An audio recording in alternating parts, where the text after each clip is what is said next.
میریم قسمت بعدی و صدای بعدی که های هت ما هست. میشنویم.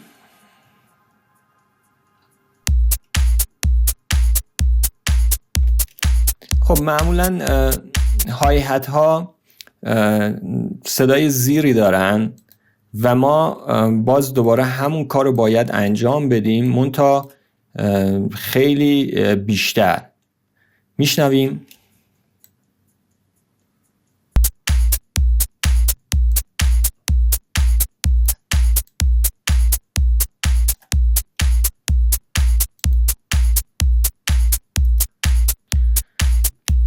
برای های میتونید برای های هت ها میتونید از این قسمت های شلف رو انتخاب بکنید و به این شکل گین رو بالا ببرید. نگاه کنید اگر روی گزینه پیک باشه به این حالت قرار میگیره، یعنی شما میتونید پهنای باند بهش بدید و یک نقطه خاصی از فرکانس رو تغییر بدید، ولی به این شکل کل این محوطه‌ای که بعد از این عدد قرار گرفته تحت تاثیر این پلاگین قرار میگیره.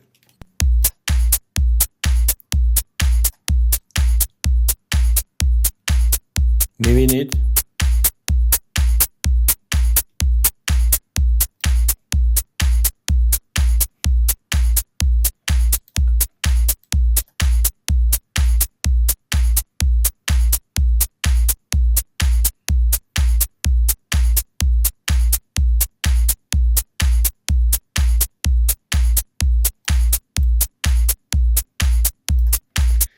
خب من الان توی این میکس به نظرم الان خوبه. خب ما یه چیزی رو فراموش کردیم، لول صدامون بود. برمیگردیم به میکسر و کامل حالا این رو میبندیم، میام لول رو هم افزایش میدم.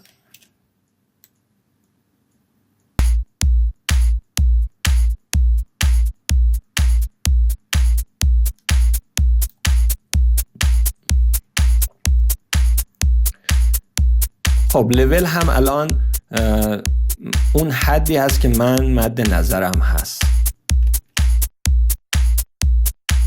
برمیگردیم به پروژه. خب ما اینجا چیزی که داریم الان یک صدای پرکاشن داریم که میخوایم به این پروژه اضافه کنیم. میام اون رو هم لولش رو مشخص میکنم.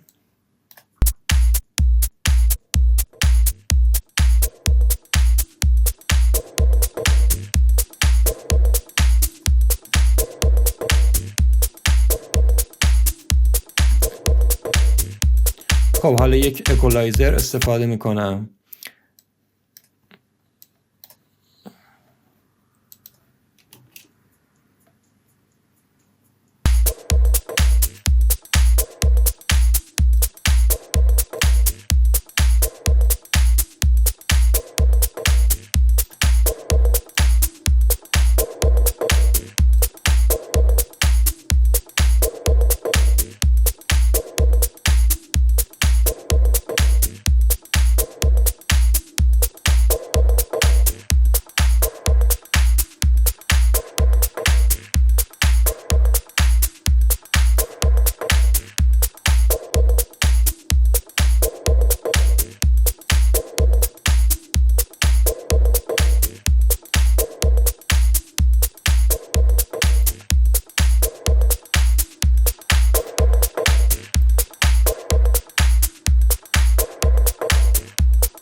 میبینید وقتی که من این رو خاموش میکنم چقدر صدا تغییر میکنه.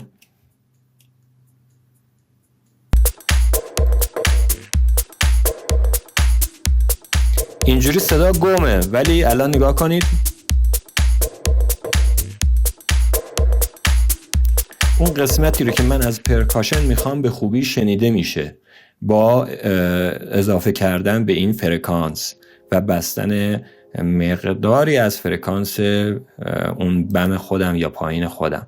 حالا اگه بخوام صدا رو یک کم قوی تر و به قول معروف محکم تر کنم، میتونم بیام چیکار کنم؟ از این پلاگین کمپرسور استفاده بکنم و طبق همون که بهتون گفتم شما میتونید بیاید و تغییرات رو ایجاد کنید.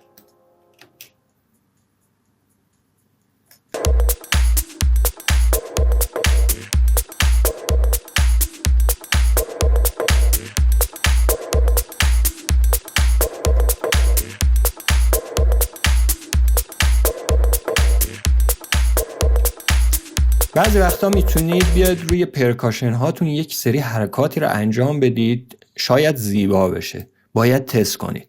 مثلا بیاید از یک دیلی استفاده کنید.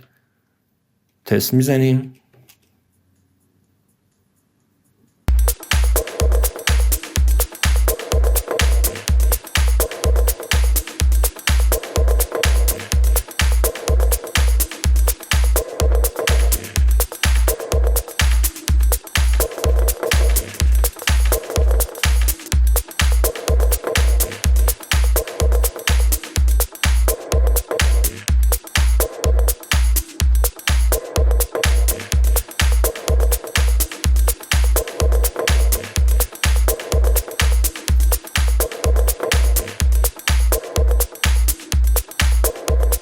خب بد نمیشه.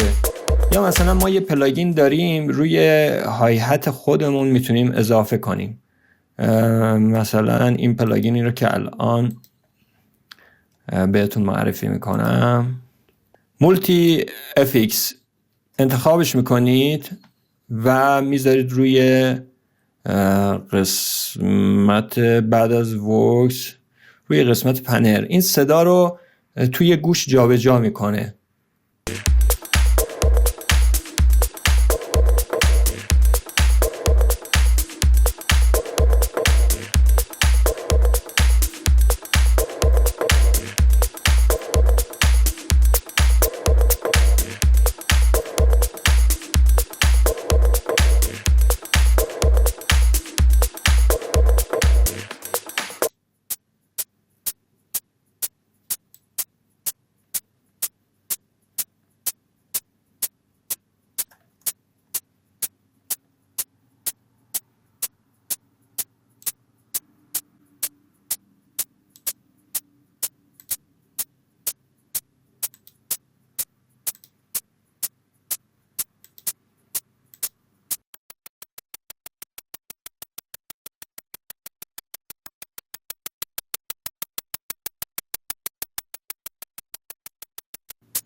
من احتیاج دارم که یک کمپرسور اضافه کنم به این لاین های هت، چون اون قدرتی رو که میخوام نداره.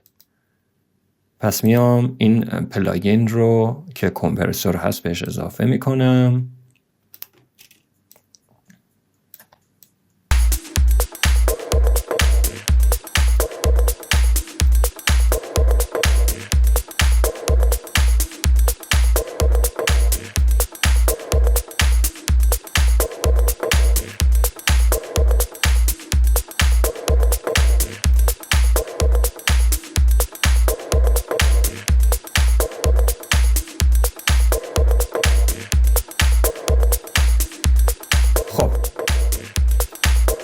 تا اینجا ما چند تا از لاین ها رو میکس کردیم.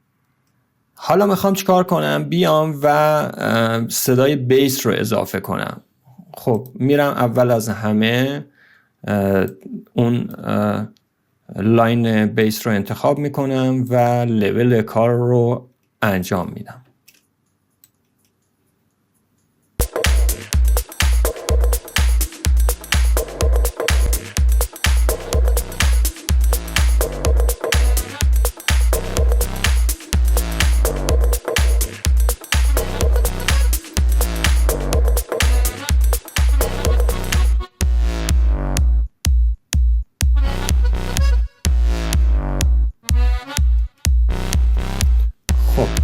صداهای دیگر رو ببندید، به جز صدای کیک اون رو باز بذارید. یه اکولایزر استفاده کنید و حالا این دفعه باند 4 رو انتخاب بکنید و های شلف رو انتخاب کنید. گین رو کامل ببندید. پلی کنید.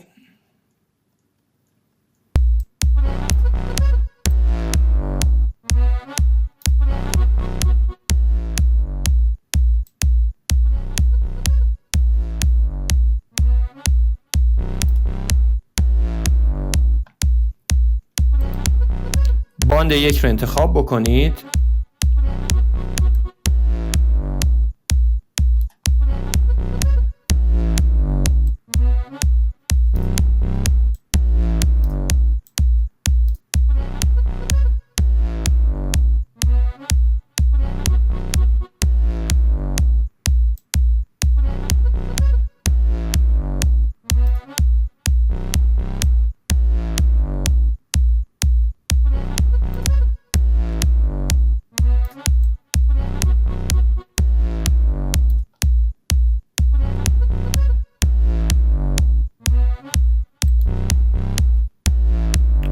ببینید چقدر صدا تغییر میکنه وقتی من غیر فعال میکنم.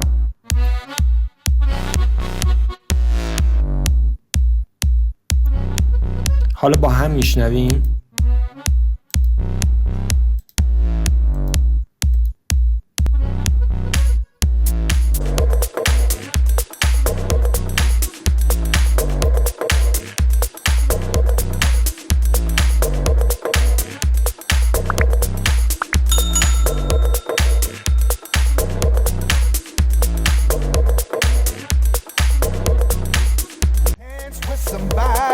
Boom, boom.